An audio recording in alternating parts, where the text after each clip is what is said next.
Welcome to Wednesday. Yay, Wednesdays. Yay, Wednesday. Wednesday. It's only been 3 minutes, but I know it's going to be a fucking awesome day. So we are... Mystery murdery thingy. Thingy. I'm Chloe. I'm Mario. That's Mario. I'm Chloe. Oh, no, you're Chloe. Okay, cool. Now I've got it. We're learning with this one. It's a constant learning process. You know. That's the facts of life. Wait, how does that theme song go? You take some good, you take some bad, you mix them all, and then you have the facts of life. The facts of life. I've never seen that show, ever. It's a classic sitcom. Okay. So I feel like you should watch it. Nah. I was told about a Golden Girls spinoff called The Golden Palace. Yes, that is a thing. Have you seen it? I don't believe I've ever seen it. I may have seen an episode or two. I was also told all of the episodes are on YouTube. Who told you these nuggets of wisdom? A friend of mine. Oh, yes. An anonymous friend. Very nice. She also has a fan, like a hand fan. Uh-huh.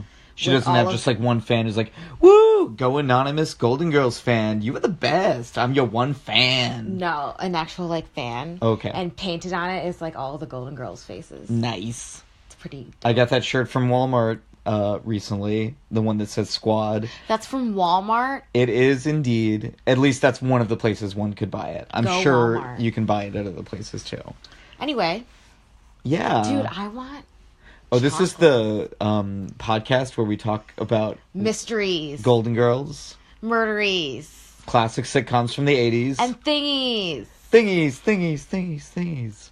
Anything under the category of mystery. This one we're doing... Unsolved. What the fuck is it? Who fucking knows? Oh my god. No one knows why. What? But why? Do we know anything about anything ever? Technically, no. We should do an episode about that. Is reality real? No, that's... Does anything exist? That's too now, much. That's a fucking mystery. That's too Should I have much. done that in my Science Mysteries episode? Is anything real? Yeah, Mario and I are working on science... You know what, though? That's more of a philosophy mystery. Sorry, What were you saying before I so rudely cut you off? That. I did it on purpose. So yeah, what?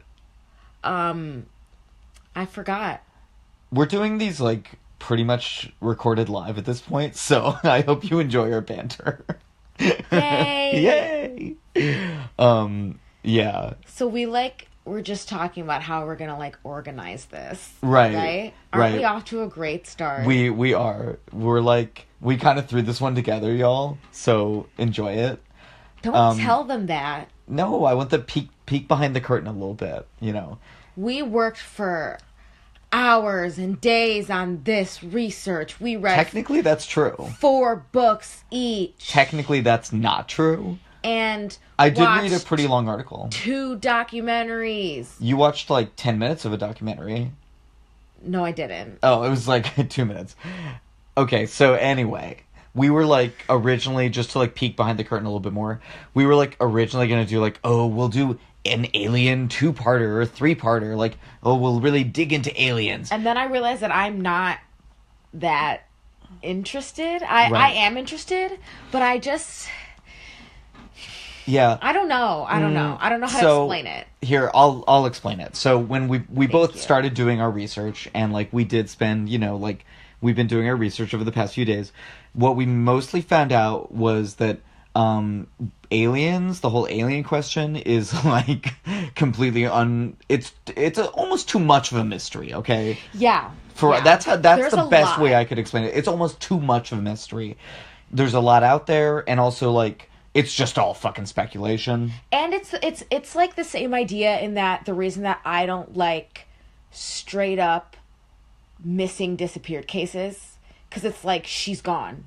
That's it. No one knows anything, which is scary and obviously absolutely terrifying. But part of, I think, why you and I do this podcast is because we're those kind of people who are kind of okay with not knowing shit.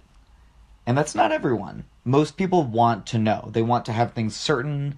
They want to have, like, a definable answer. But we're more like the creative types. Yeah, we'll be like... We're like, yeah, you know what? No one knows, and that's okay. Oh, I don't even know what it is. Ooh, it's an abstract painting. Ooh, it's not anything. I love it. See, this is why I love, like, Mark Rothko. It's just like, oh, it's just planes of color. It's just like, it's a rectangle. I don't know. What does it mean? I don't know. You don't know, and that's okay, man. And I love that. So I feel like we should embrace the mystery with this one and just, like, dig into it. You know what I think is a great idea? I thought of a really good idea.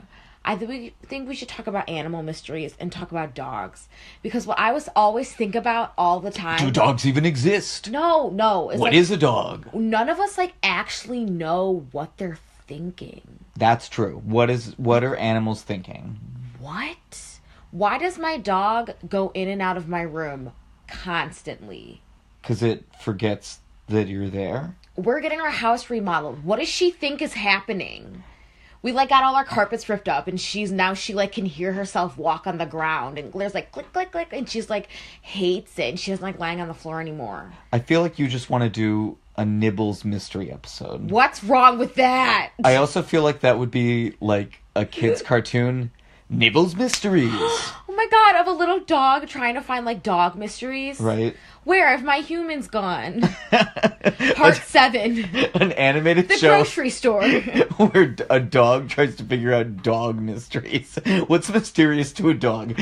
Where does my food come from? Why can I smell it, but I can't see it? Yeah, why can I smell it, but I can't see it? Oh my god. Let's get started on that right now. No one take our idea. Okay, we'll get started on that right after we finish unless there's, like, a show or a comic or something that somebody knows that exists. Like Sylvia, that play Sylvia is about a man and his dog, and, like, personifies the dog. And there's a part where, like, she's in heat and she's like I love how you said that. She's in heat. Well, that's what they, like, say. Oh, okay. In the show. Okay. And they, like, go to the park. Yeah. Anyway. Yeah, all of that stuff. Okay, so our, like, big alien question was, well, obviously, okay, me and Mario talked about, like, wow, like, there's so many questions that regarding, like, the whole alien thing. So there are many mysteries within the central alien mystery. Yes, so we decided to focus on, have aliens visited Earth? And what we're going to do is we're going to, like, sort of trade off, do different kind of topics around that, and then at the end, we will both answer the question according to our completely factually accurate opinions. Yep. And we may or may not agree or disagree. Opinion. That's, we'll give you some truthful hyperbole. And truthful hyperbole. That's a Trumpism. That's an oxymoron. That's a Trumpism. And literally. And don't say that name in my house. He's a popular fiction character as well, in addition to being our president. So, one can invoke him in that sense. The Donald, as I like to call him.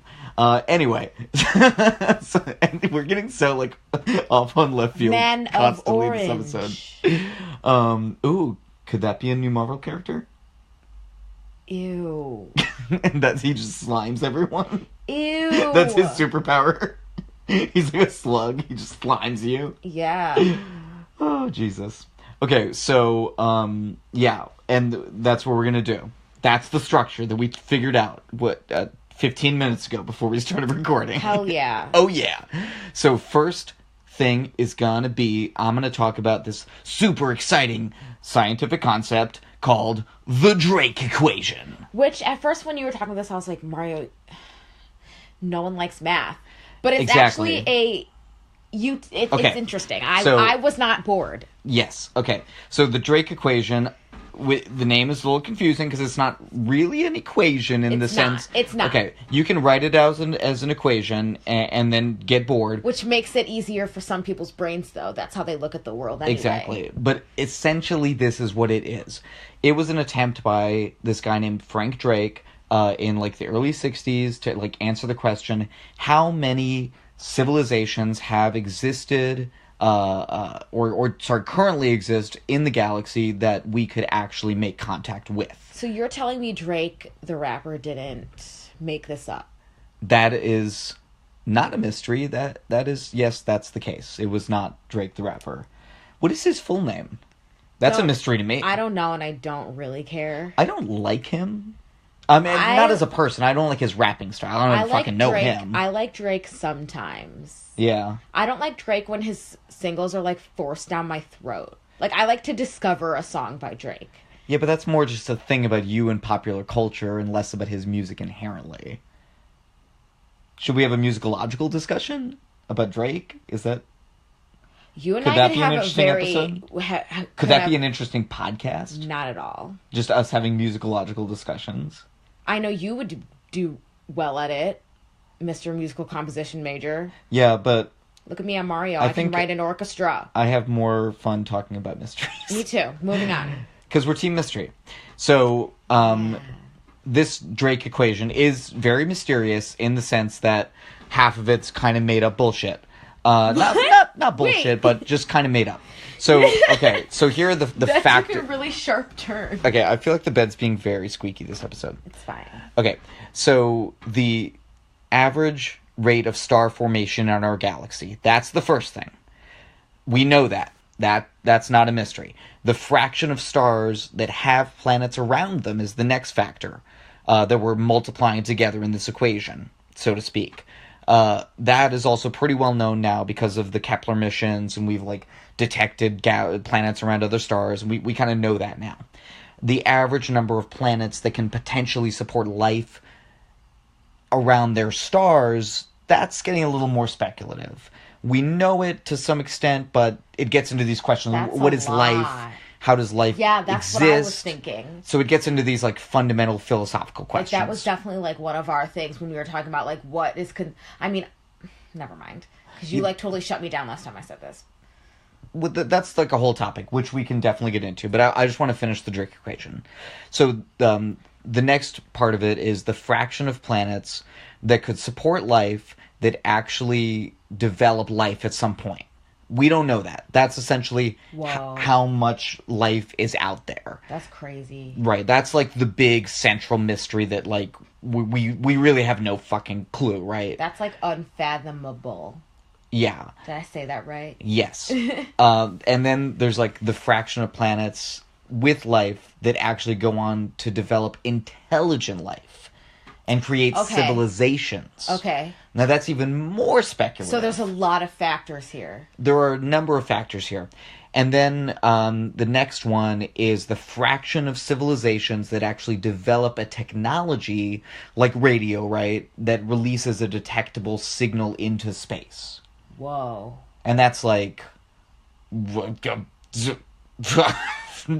idea.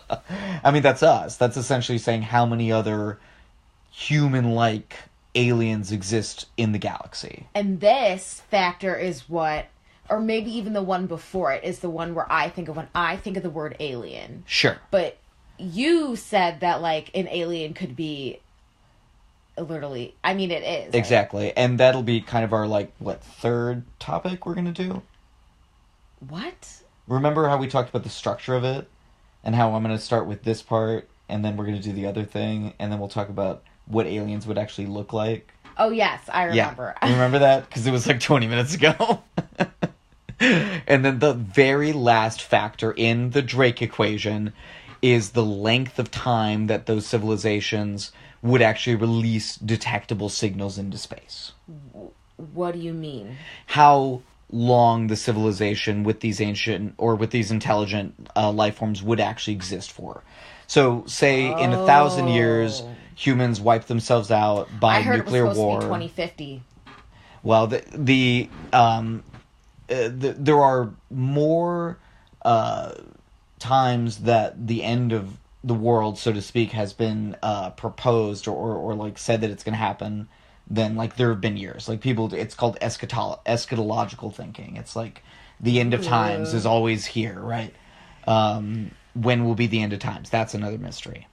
So anyway, this whole Drake equation thing, it's like a way to try to like really answer this question of like how many intelligent life forms actually exist out there in the universe. But like I said, it has been criticized as being like kind of bullshitty because yeah, we really don't know like over half the stuff here in this equation. So like who knows? But the guy who came up with it said that probably about 10,000. That was his like best estimate for like plugging in the numbers, right? So I guess that's kind of what it seems like a lot, right? But then you have to think like, okay, the galaxy is like a really big place. Oh, then. And then like we're on this like outer spiral arm, right? And you know, how long does it take for signals to cross space, and how close would they be to us? Yeah, it's like, you know, then that's the kind of a separate question. We could never know. It's very much unknowable, which again is the thing that we found out about the Aliens episode, is we're going to get back to that quite a bit. And like, all of this is kind of unknowable and very speculative because like, yeah, of course it is. Okay, so I think now we're going to talk about Chloe's topic. Oh yeah, so I'm going to talk about mass sightings. Right. So, and here's what I like about this whole, like, alien thing, is that... Stop moving. Okay. Stay perfectly still. Okay, are you done moving? You're done moving. Great. I'm going to take your glasses Okay, off. yes. So, what was I talking about? Mass sightings. And, so what I like about this whole alien question is that you don't know. So, it's... As much as it's impossible that something like this could happen, it's also entirely possible that something like this could happen. Exactly. That's what is actually pretty cool about all this and how big of a mystery it is, that it's all also possible. Yeah, like we have to remember that like it's the same, you can look at it both ways. Right, there's no evidence for it, but also there's no evidence against it. So, yeah, right? Exactly. And I think that's nuts.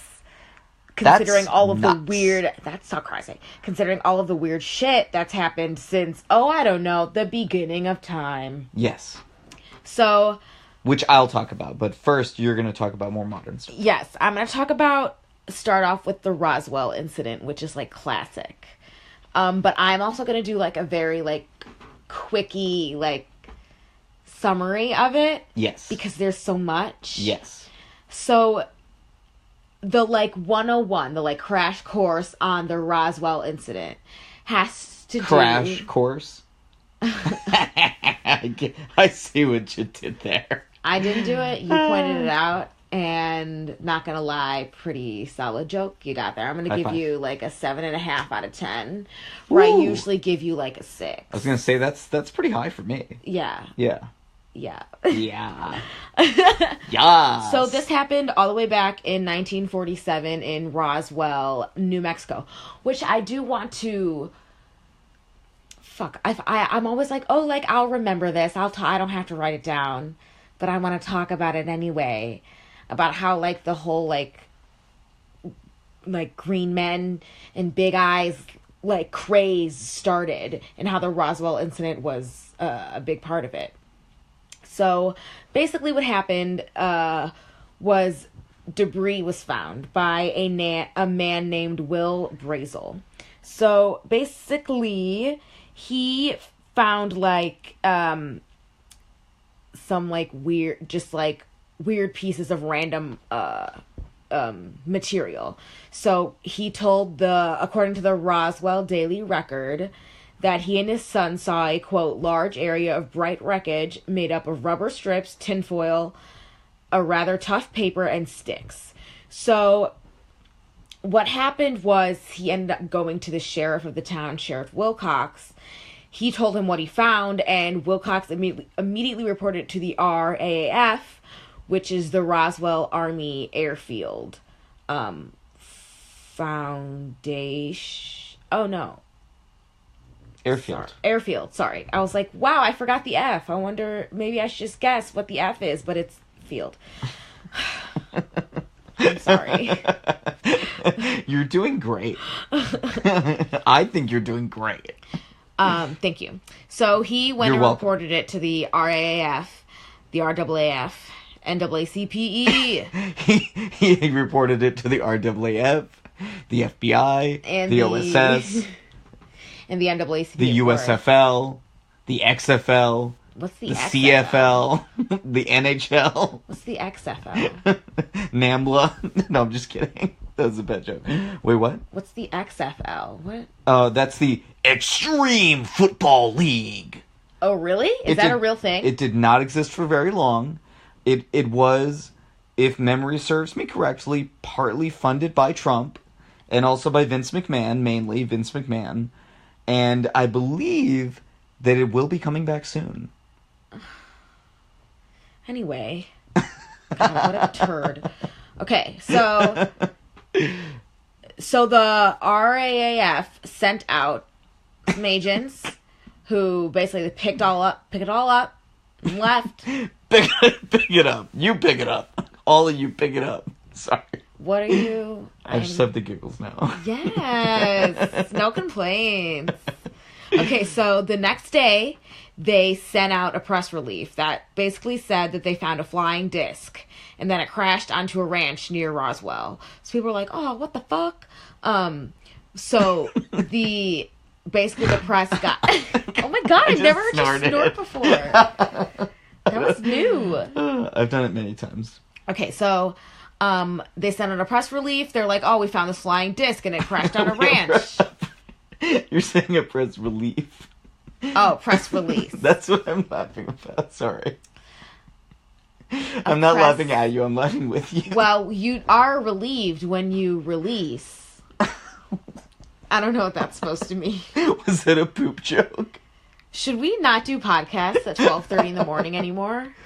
Yeah, we'll start doing them on Sundays now. Okay. Probably. Things we say. We should do that, right? Okay, so... Okay, Roswell incident. Yeah, they sent out a press release, flying disc, blah, blah, blah.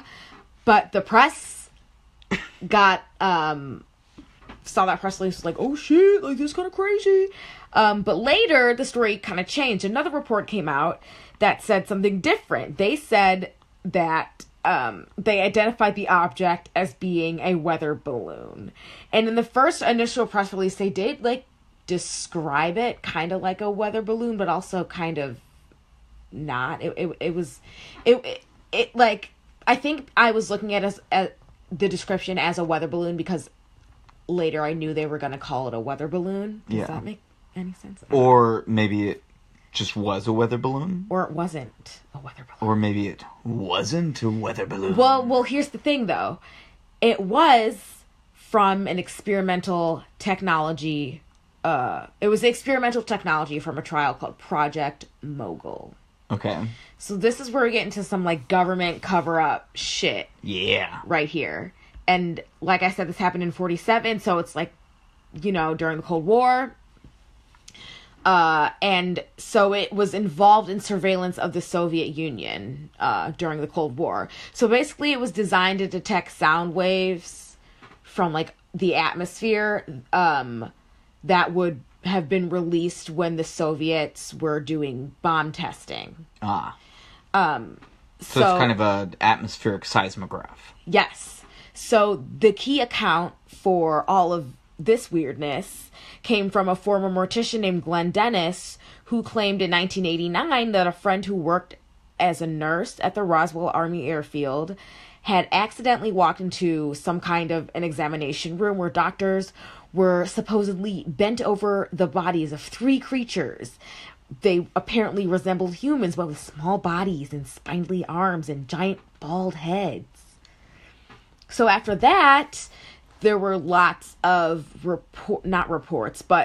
rumors started to spread, conspiracy theories started to blossom, and soon people were said that, like, they found alien bodies there, and this, that, and the other thing. And later, in 1995, this entrepreneur guy from London named Ray Santilli, he released quote-unquote footage of an alien autopsy being performed in Roswell back in 47. But lots of experts looked at it and they're like, that's fake, it's a hoax, no one believed it. And then he was like, okay, like years later he was like, yeah, it was almost entirely fake, but this shit is totally real. Like, he still insisted that there was real footage, but because it was in bad condition, he had to, like, recreate it. Okay.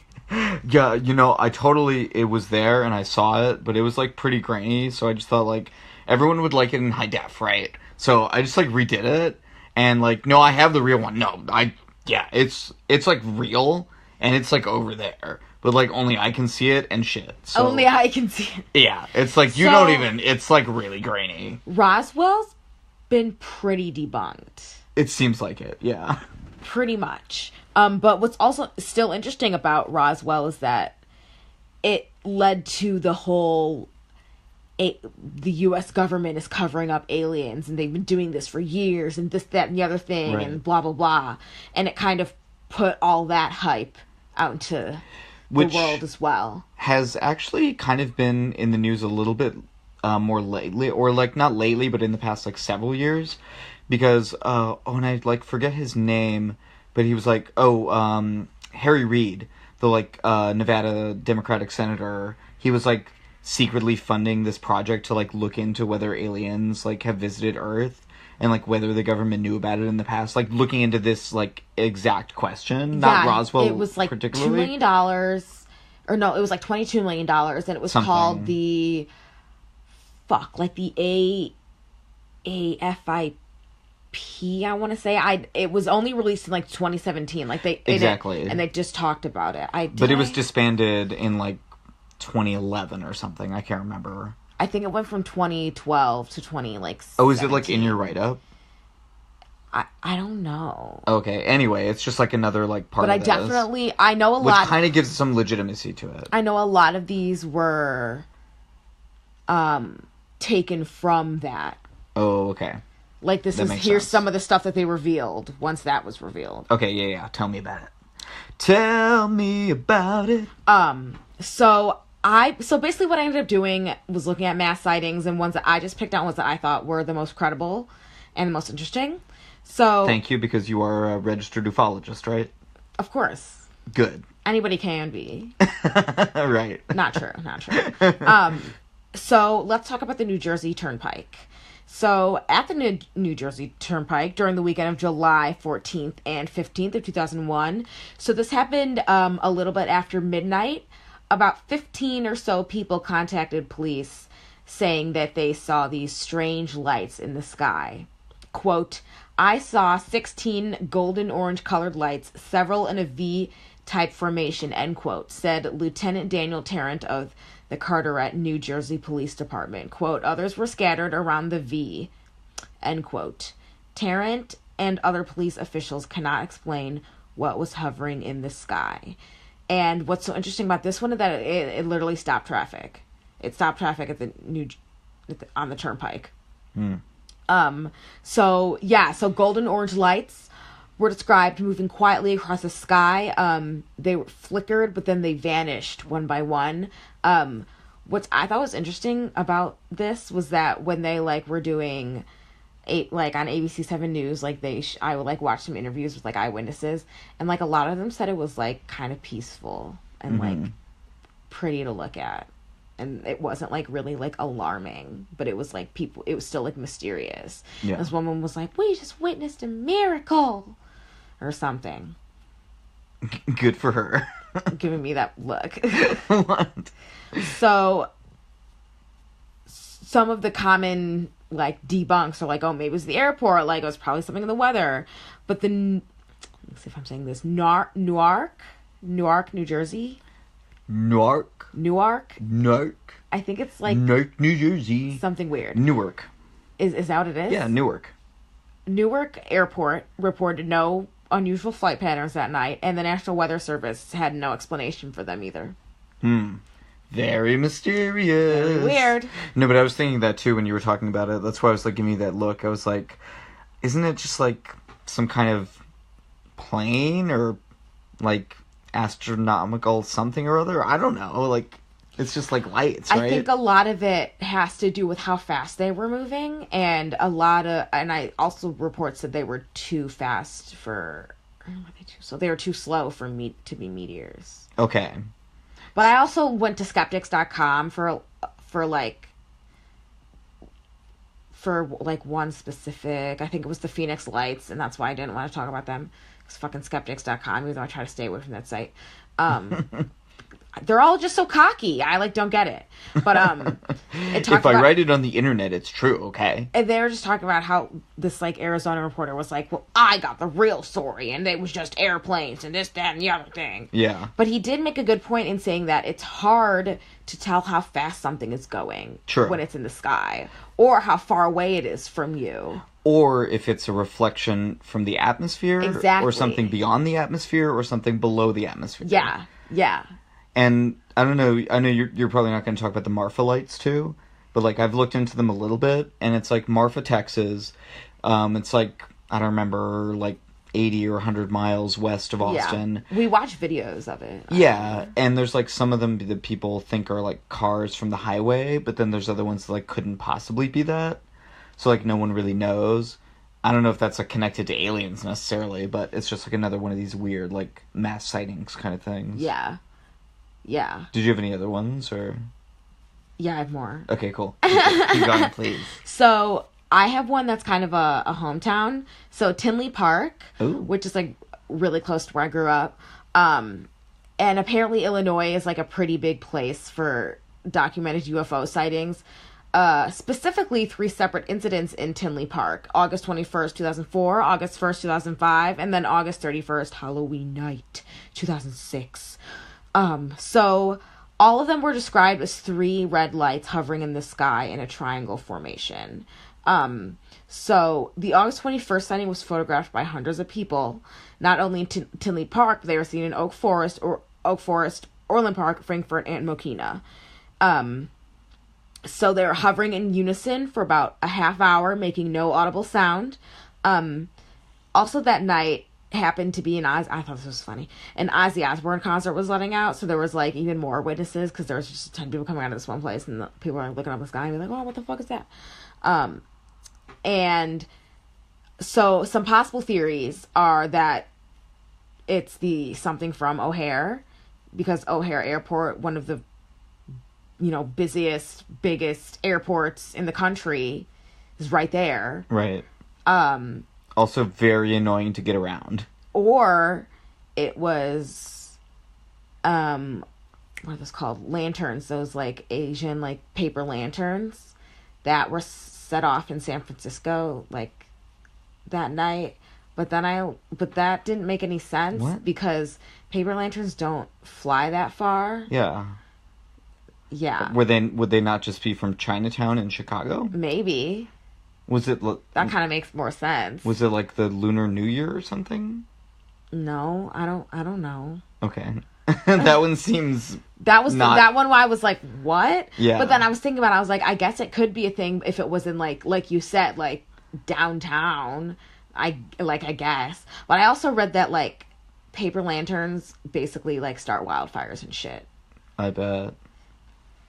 There's so many fucking wildfires going on in the country right now. Yeah, it's global warming. It's just kicking our asses right now. It's a complex issue that does involve certain aspects from That's a whole other topic. We're not going to get into that. We're not going to get into that. We're really not. We're getting into so many topics this episode. And then I have one more, and I think this is the most interesting. Yeah. Oh, no, wait. I have 2 more. Okay. So the Westall UFO sighting. I think this one's super cool. So this happened in 1966, April 6th. 200 children and school teachers witnessed a strange object. So basically it's happened at Westall High School in Melbourne, Australia. Shout out to our listeners in Melbourne. As students were outside during morning recess when what was described as a large silvery disc appeared in the sky. So it was described as capable of hovering and like standing still, but also moving very quickly. It hovered for about 20 minutes, and there's even evidence that it flattened the grass and turned it yellow, like right underneath it. And just as it took off, 5 aircraft surrounded it. So this, I have a quote from this guy who describes it. So this Australian UFO researcher and photographer, James J. Kibble, describing his initial interview with Andrew Greenwood, who was a science teacher there, and Andrew Greenwood saw what happened. So this is Andrew Greenwood telling this researcher. Greenwood told me the UFO was first brought to his attention by a hysterical child who ran into his classroom and told him there's a flying saucer outside. He thought this child had become deranged or something, so he didn't take any notice. But when the child insisted that this object was in the sky, he decided to go out and have a look for himself. The planes were doing everything possible to approach the object, and he said how they all avoided collision he will never know. Every time they got too close to the object, it would slowly accelerate, then rapidly accelerate, and then move away from them and stop. Then they would take off after it again, and the same thing would happen, end quote. So, yeah. That's very weird. Isn't that weird? Yeah. That was one of the most weirder ones that I found. Also, the one in Texas was also another weird one. It just seems so hard to refute, because it's like, what reason would all these people have to lie or make this up? And then also, like, well, what about those pilots? Like, that's the thing that really kind of convinces you about UFO sightings. It's pilots. It's the pilots, because, like, these are, like, very credible people. They're, like, fighter pilots and shit. Yeah. Like, they have to go through, like, psychological, like, evaluations and, like, intensive training and be, like, upstanding people who pass, like, rigorous background checks. Like, these are not some kook off the street, right? Or, like, a wino. I mean, maybe they're alcoholics, but like probably not while they're flying a fucking plane, right? So I don't know, they seem pretty credible. Yeah. And there's been like multiple ones where the pilots are like, yeah, we saw some shit, we have no idea what it was. Yeah. One of the, God, why didn't I write any of this down? Things released by I want to call the AAFIP, but I don't know what it would stand for. I don't know. The thing that was released in 2017. Sure. The Reed Report, let's call it. The Reed Report. And the UFO Reed Report. And so, fuck, I just lost what I was doing. Anyway, it was a video called like the Go Fast video, and it was like, oh, I've seen that. You've seen it? I think so. Isn't it weird? Yeah. Because they're like, what the fuck is that thing? And they're all like really excited about it. Right. Like, did you just get a target on like something moving? Like, they're like, oh my god, what is that? I don't even know. Oh my god. Right. It was weird. But I just Googled AAFIP. And it is Nope. Not anything. Administración Federal de Ingresos Públicos. Anyway. Not what we were looking Christ. For. Okay, so... Jesus can't help you now, Chloe. Leveland? It's from Texas. You should know how it sounds. I don't know, probably Leveland. This happened in 1957. On the evening of November 2nd, 2 immigrant farm workers, Pedro Saucedo, and Jose Salas, Joe. The website said Joe. I think his friends probably called him Joe. Okay, called the police to report a UFO sighting. Saucedo told police officer A.J. Fowler that they saw a blue flash of light near the road. They also said that their truck's engine died and that a rocket-shaped object rose up and went right up to their truck. Quote, the thing passed directly over my truck with a great sound and rush of wind. It sounded like thunder and my truck rocked from the flash. I felt a lot of heat. So, after that, it moved away. When it disappeared, the truck's engine restarted and it started working normally. So, this was a mass sighting, and there were even a lot more reports. Fowler, the police officer, didn't believe it. Like, he just ignored it, but then he got a lot more reports, like, talking about the same thing. So, lots of different police went to go investigate that night. Even some of them said that they saw it. So I'm going to talk about Project Blue Book, which was started in 1947, and it was a part of the FBI that basically just looked at UFO claims and stuff. They just looked at unidentified flying objects and sightings like that, and they investigated them. So they came to Texas. What did we say it was? Welcome to Texas. Cleveland? Is that what we decided? Cleveland. To investigate, and they concluded that it was lightning balls from a severe electric storm. And you talked about how those are a real thing. Yeah, ball lightning. But there was no lightning or thunder to be heard or seen that night, and there was only a few drops of rain, so it like drizzled a little bit. Like that was like the worst weather that ever happened that night. And the also question about that one remains: can balls of lightning stop cars and put out headlights? I'm not sure. Right? Yeah. Anyway, it's a mystery. Those are my sightings, my mass sightings. I got, here are my sources really, really fast. History.com, 5 most incredible UFO sightings article. Julie Decker from the Daily Southtown article from Tinley Park. MysteriousUniverse.org article by Brett Tingley. Westall Incident Wikipedia. Cleveland UFO Case Wikipedia. Roswell Incident Wikipedia. And, a website called metrocosm.com, which we could look at earlier when we talk about reasons why some of this is bullshit. Yeah. Are you previewing your conclusion at the end? Okay. So that was a rhetorical question. So I'm going to talk about kind of the other side of this coin, right? Ancient aliens. Not the History Channel episode, but my take on ancient aliens. Oh shit. So this is kind of like, okay, have, aliens visited Earth, in the present day or close to it? Okay, have they visited Earth in the past, like the ancient past? And we're going to look at some of, like, the reasons why we might think that or not think that. Like cave drawings and shit?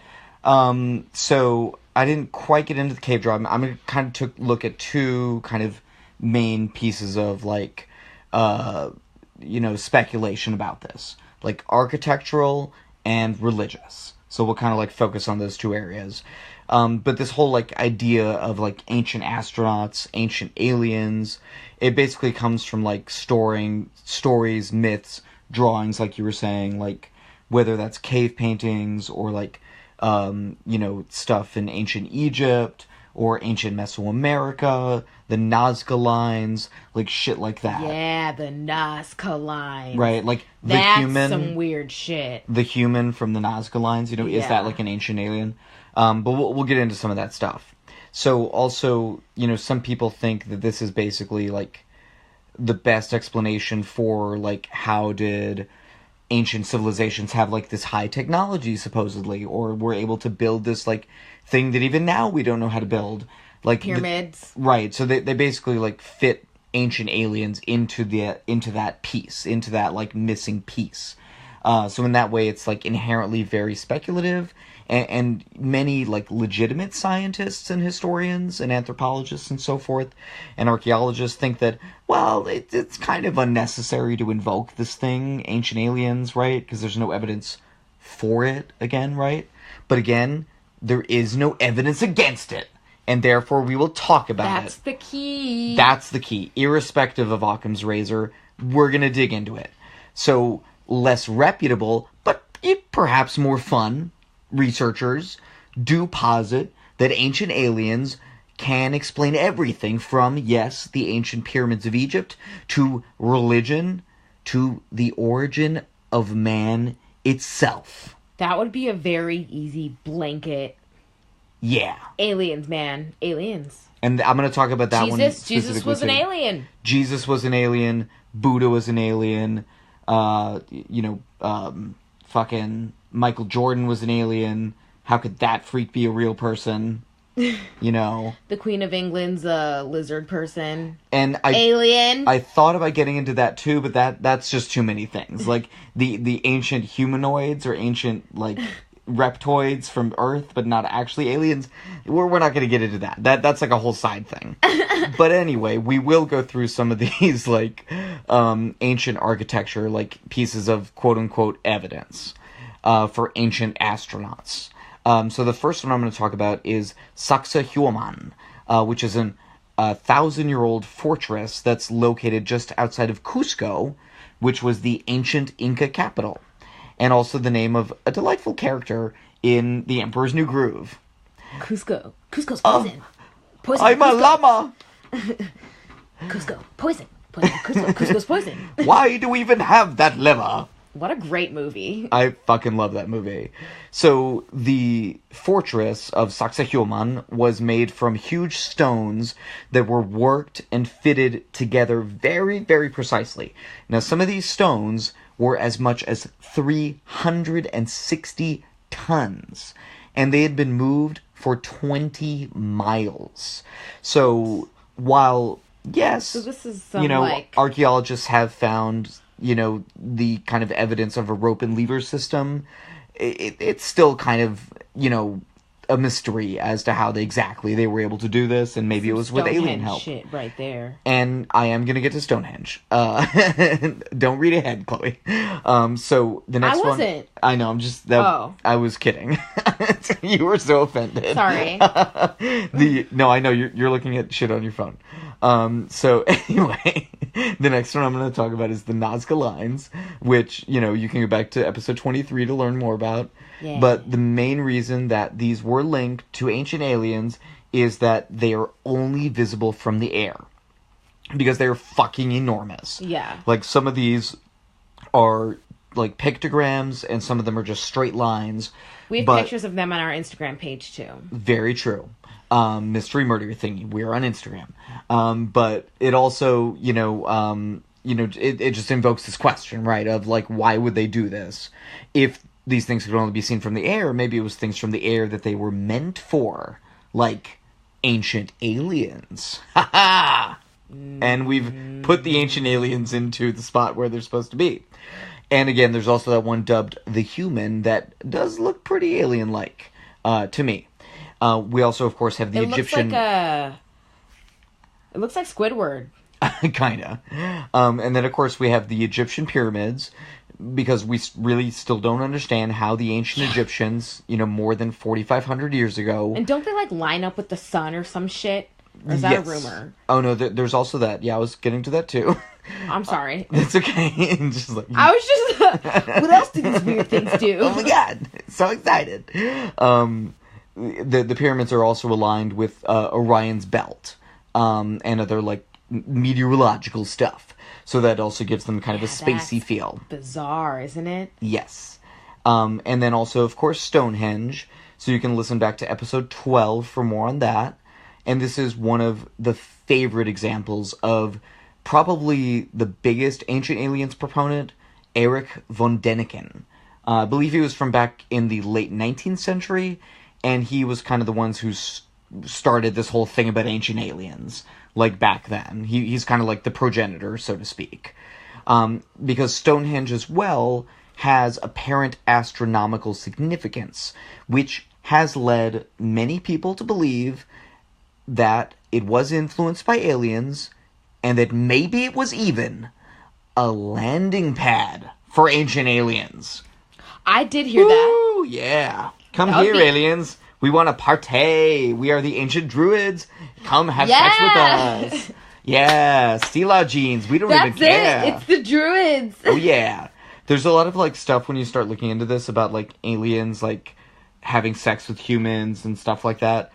That kind of gets into my next part, which is, like, this whole thing about aliens in, like, ancient religious texts. And these, like, hints that maybe there was some contact. If you take, ancient mythological religious texts as kind of, like, historical facts, which you might not want to really do, but for the purposes of our purposes here, we'll kind of get into that, okay? What if Mother Mary was impregnated by an alien, but nobody wanted to talk about it, so they said it was God? Probably that's true. I think it is. I believe it. Offended so many people. You excited me. So, piqued my interest. But we will go a little bit further back than that, even, and talk about the ancient Sumerian creation myth of Enuma Elish, in which the humans were created by this ancient alien race to serve them, called the Anunnaki. Where they at now? And the Anunnaki have been, I'm not going to answer that question, that I do not know, have been hypothesized by some, including the Russian-American author Zechariah Sitchin, as aliens who came to Earth some 500,000 years ago to mine gold. Zechariah Sitchin is also not terribly credible. But anyway, according to this understanding, they genetically engineered Homo erectus to serve them as a slave class. That's us, right? All of us. The whole, even, before us. We're Homo sapiens. Homo erectus is like the one like right before. So it should be also again pointed out that Sitchin's work has been dismissed by all legitimate historians and archaeologists. But, fun to think about. And in the Hindu mythology, there are references to what are called vimana, which are flying vehicles. And these were written in like the 4th or 5th century BCE. Ooh. Right? That straight up is a UFO. Intriguing. Ancient UFOs. So it's easy to see how like this could lead one to think about ancient aliens, right? Like clearly these flying cars are spaceships with ancient aliens in them, right? Like, what else could they be? Right? I think. Anyway, here's a couple of quotes from... Yeah, back then, what else could they be? I know, right?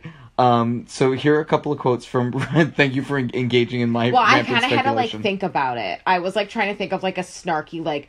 Or they could be blah, blah, blah, but I was like, wait. Yeah, Mario. Maybe they were just, like, fucking clouds, right? Maybe they were just airplanes.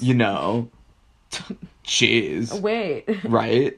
So here are a couple of quotes from the Ramayana, which, ancient Hindu text that talks about this. So the first one is called The Magic Car. Quote, "Is not the wondrous chariot mine, named Pushpak, wrought by hands divine? This chariot, kept with utmost care, will waft thee through the fields of air, and thou shalt light unwearied down in fair Ayodhya's royal town."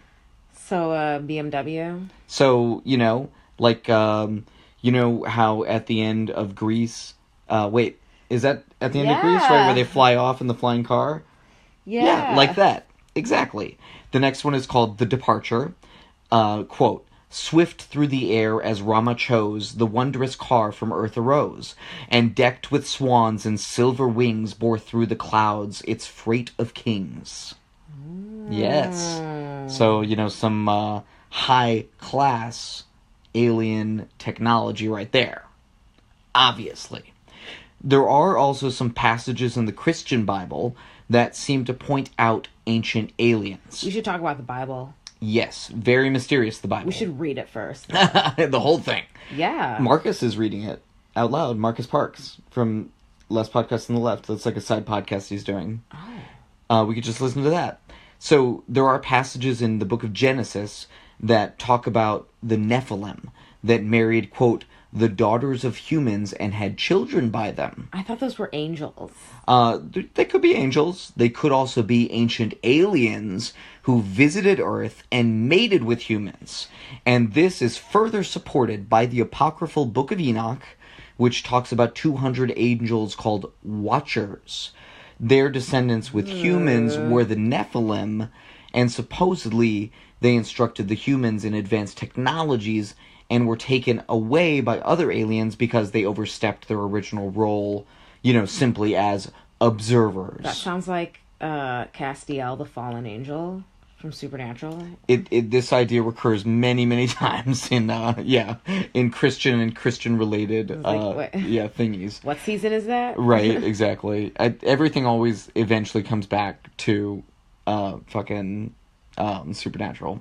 So anyway, I'm going to talk about one other kind of ancient aliens hypothesis. This one's a little more scientific, and it's called panspermia. And this is not the idea that a intelligent race of aliens came in the ancient times to, like, instruct us or whatever. This is more so the idea that life on Earth itself was seeded by life that came outside of the Earth. Yes, yes. Right? Yeah, that's And weird. that life itself exists throughout the universe, or at least the galaxy, because it was distributed by, space dust, comets, little planetoids, things of that nature. That's weird. Yes. So there is definitely some good reason to think that this could happen. For example, we know of microorganisms that can exist in the vacuum of space in a sort of suspended animation. So just to be clear, there are microorganisms living on Earth right now, because we've gone to space, that we have found on the outside of spacecraft, which seem to be totally fine once they're taken, back into like Earth's atmosphere. So, is that an alien? I would say no, because it still originated from Earth. But this whole panspermia idea is really the idea that we're all aliens. The life on Earth is also alien life. Because, that's how it is in America. We're all aliens. One of us. One of us. One of us. Alienation is for the rich. So we also do know that rocks from Mars have come to Earth, because we found meteorites from Mars, and Mars itself is one of these places where extraterrestrial life could possibly live right now. That's cool. Could very, very easily have lived in the past, because we do know that, one, there is liquid water on the surface of Mars right now. Yeah. Now it's very briny, it's of a high salinity, and sort of a toxic mix of chemicals that actually allows it to be liquid at a temperature below its normal freezing point. That's so weird. Right, so that's why there's liquid, on the surface right now, at certain points and at certain times of the year. But scientists also think that there maybe could be liquid water beneath the surface of Mars right now as well. So there could definitely be microorganisms living there. But there are way more places in the solar system where life could be found. Now, the most likely one that we could find it in the shortest amount of time would be Europa. Now, Europa is one of the moons of Jupiter. Jupiter. Yeah, it's one of the moons of Jupiter. And the reason why we think that there's a very strong possibility of life being there right now is because there are hydrothermal vents that probably exist on the bottom of an enormous subsurface ocean that is there. It is bigger than all the oceans of Earth put together. That's not... I can't... Yeah. That's not a concept I can visualize in my brain. Right? I don't have the capacity to understand. Yeah. We also know that there are lakes that are on the, sort of just below the surface of large amounts of water, and that there is ice that's being melted by the radiation coming from Jupiter itself that causes these ices to melt into the lakes, which could then distribute nutrients and life-forming materials down into that subsurface ocean and possibly create microorganisms or even oxygen-using macrofauna that could be, moving around and shit. I like to think of it as, maybe there's encephalopods there, with their shells and you know what I'm talking about? Just, yeah, they're creepy. That could be there, because that's a really, really early form of life on Earth. How did that go? Or, maybe there's fucking squids and shit down. I don't know. We need to find out. And there will supposedly be a launch to Europa to try to find some of these things out in 2025. So just stay tuned, right?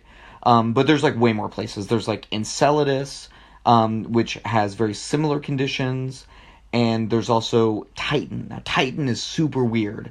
It's the largest moon of Saturn, and it's the only known moon with a significant stable atmosphere. Now, it's not an atmosphere like we have on the Earth. It's an atmosphere of methane, mostly. And there are these large lakes of what are called hydrocarbons. Now, it's very, very cold there. So, water ice is the bedrock there. And these hydrocarbons have a melting point that's like way, way lower than anything we would find on Earth. But it is speculated that there could be life there based on a different mechanism, not carbon-based life, but a different fundamental constituent of life that's using hydrogen, acetylene, and ethane for its fuel and producing all that fucking methane that we find in the atmosphere.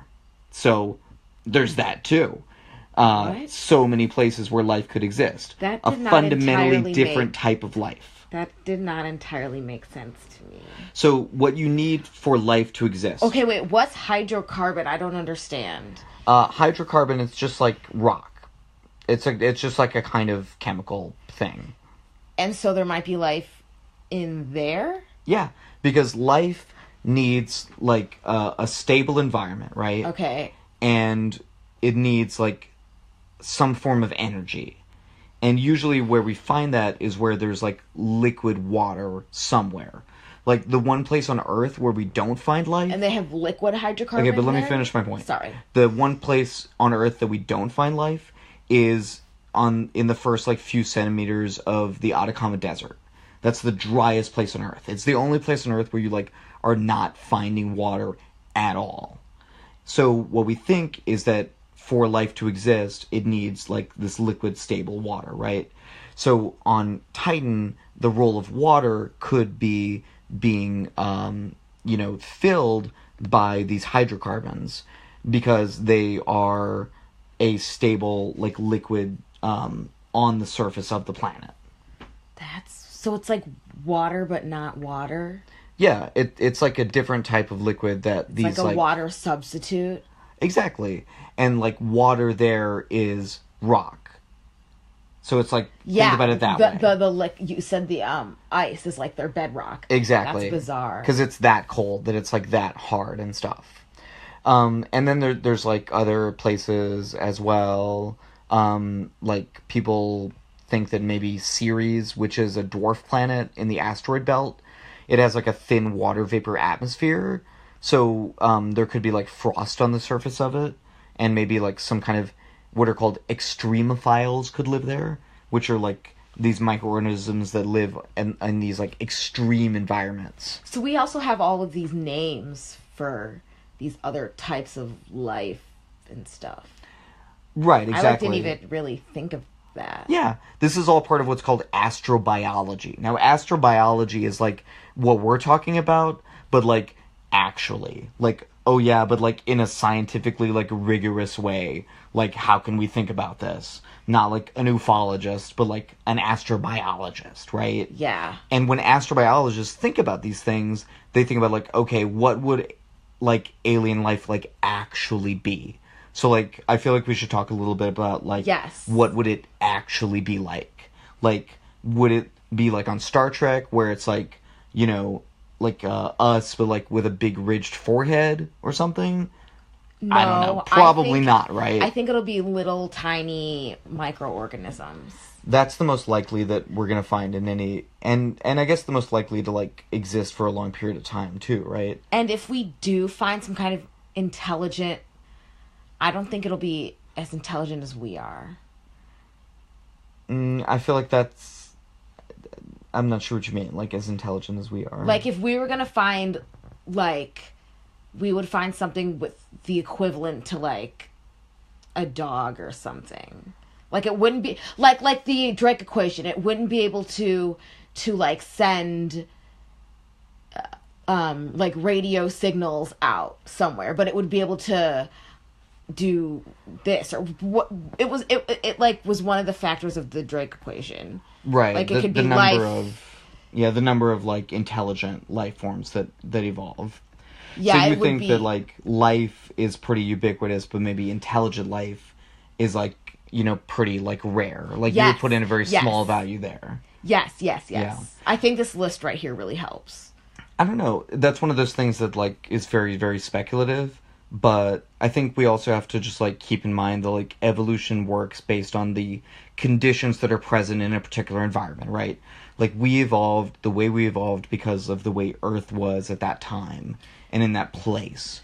So like whatever alien life exists, I feel like we almost can't even, like, conceive of what it would be like, because we would have to know the whole evolutionary history of, like, that place.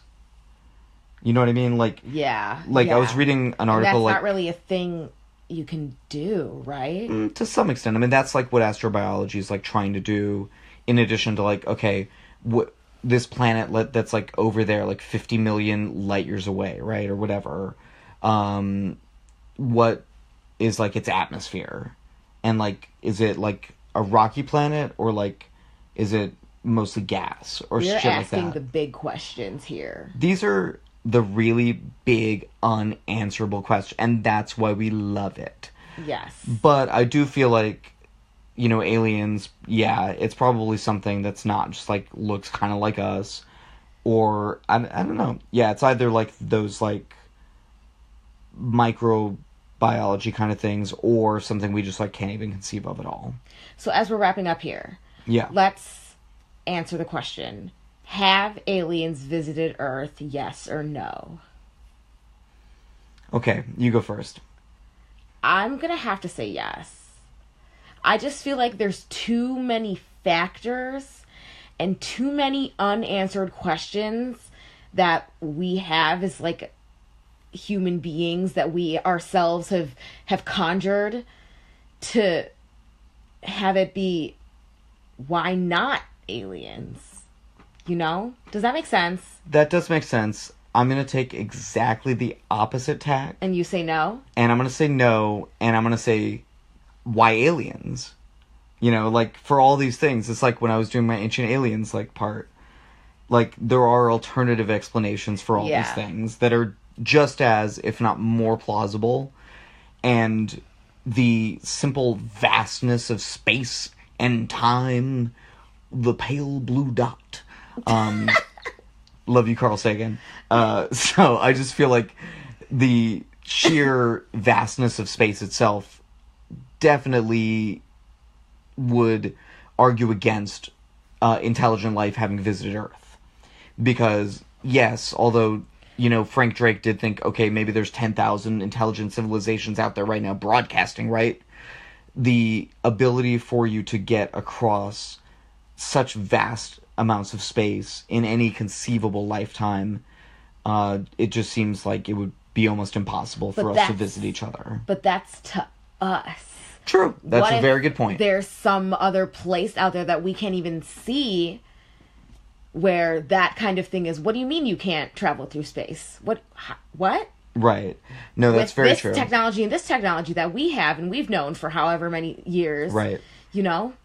So I guess it gets to that, you know, fundamental question of how, you know, what is the constituent of space itself? Can people go faster than light? And therefore, can aliens have visited Earth? I feel like those questions are very much entwined together. Because if you can't go faster than light, somehow by, like, going through some alternate dimension or something, then it just seems like almost impossible. Maybe we should talk about time travel. Time travel would be a great one. I love time travel. I still want to talk about the Akashic Records. I know, you talk about them all the time, so you should just talk about them on the pod. I know. Yeah. But I feel like it has to go with, like, something else. Okay. Well, we'll definitely plan super well and get that super locked down way before we record. We'll talk about the subconscious. We could talk about consciousness. That would be a really good mystery. Ooh, no, that's, like, too much for me. I don't want to talk about that. What is consciousness? No, I don't want to talk about that. Maybe we'll get to that in a few years. That's, like, too much. I can't handle that. Yeah, we'll stick to the small stuff, like, do aliens exist and things like that, you know. What is consciousness? No, thank you. What is love? Baby, don't hurt me. Don't hurt me. No more. Were you waiting for me to finish that? No, but I'm so glad you did. You thought I was going to leave you hanging? Yes, and, buddy. Yes, Woo! and. See, this is when we make a good team mystery. Team mystery. Do. We are team mystery. We are team. What? I thought you were going to say. We love the mysteries. We are. Dun, dun, dun, dun, dun, dun, dun. Will we get fired for that? Or will we get sued for that? Yeah, we'll get fired by ourselves. I don't know. Do you think it's time for weird shit in the news, Mario Silva? Weird shit in the news. Weird shit in the news. Weird shit in the news. Weird shit in the news. Weird. Who's gonna go first? I'll go first. Okay. Okay, let me find mine. Okay. Okay, so the headline is... Oh, wait, let me do my sources first. Fuck. Wikipedia. I always forget. Okay, the Drake equation page, the extraterrestrial... what is it? Extraterrestrial life page. Of course, the page for ancient aliens, which is what it's called on Wikipedia. And then also the page for panspermia. And I also got stuff from a really good article written by Mark Kaufman, Mark Kaufman, which is located at astrobiology.nasa.gov/about. And then also I got stuff from, as I'm scrolling here, Nadia Drake at National Geographic, Christina Kilgrove at Forbes, and also some other articles that I don't have up here. Anyway, my weird shit in the news is by Scott Polasek, and it is entitled MLB Umpire Pulls Giant Bug from His Ear During Yankees versus White Sox. Ew, I heard about this. Yep. Ew. So there was... Is there a video? There is definitely a video. You can look this up. It's on Bleacher Report. That's some Dr. Pimple Popper shit. I hate that. Oh my god. That. I hate Dr. Pimple Popper so much. She's getting her own TLC show. Fuck that. So, during Wednesday's game between the New York Yankees and Chicago White Sox at Guaranteed Rate Field, umpire Bruce Dreckman pulled a live bug out of his ear. Umpires would probably normally love earplugs to block out... I'm just reading from the article here. To block out, because I think it's funny, to block out managers and players arguing their calls, but Dreckman surely won't be recommending bugs to do the trick in the near future. Yuck, yuck, yuck. Thanks, Scott. Yeah, that is like a yuck, yuck right. kind of response. That's a real knee slapper there, Scott. No, Yeah. I appreciate your dumb joke, Scott, because I would make it too. Okay, what's yours? So, the title is from... Or this is from Euronews. This happened in Spain. And so there's a lot of stuff in this article I didn't understand what that meant. But it's by Camille Bello. And the title is Spanish driver tests positive for every drug in test. What? And there's a picture Slow of down, man. I know, right? And there's a picture of like all of the like tests and like baggies and shit. So happened in northeastern Spain, has tested positive for, quote, every possible kind of drug, end quote, after being pulled over by police on Saturday. So high levels of cannabis, amphetamines, methamphetamine, cocaine, opiates, as well as alcohol with a rate of 0.60 milligrams per liter, which I don't know what that means.